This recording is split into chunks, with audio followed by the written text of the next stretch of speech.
నలంద విశ్వవిద్యాలయం అంటే భారతదేశ ఖ్యాతి గౌరవం. ఎన్నో పురాణాలు, ఎన్నో అద్భుతమైన గ్రంథాలు. ఇది 5వ శతాబ్దంలోనే బీహార్లో నిర్మించారు.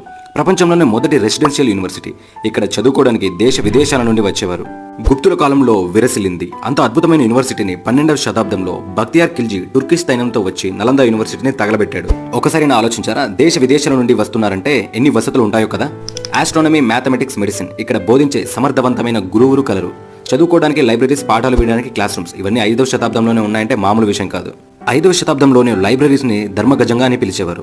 నలంద యూనివర్సిటీ నిర్మాణానికి 1వ కుమారగుప్తుడు చాలా కృషి చేశాడు. ఇన్ని శతాబ్దాల తర్వాత 2000 సంవత్సరంలో ప్రపోజల్ పెట్టారు మన భారతీయులు పునర్నిర్మించాలని. నలంద యూనివర్సిటీ యాక్ట్ కూడా 2010లో పార్లమెంట్ లో పాస్ చేశారు. 2014లో దీనికి భూమి పూజ కూడా చేశారు. రీసెంట్ గా నలంద యూనివర్సిటీ న్యూ క్యాంపస్ ను 2024 జూన్ 19 నరేంద్ర మోదీ ఒక బోధి చెట్టును నాటి ప్రారంభించారు.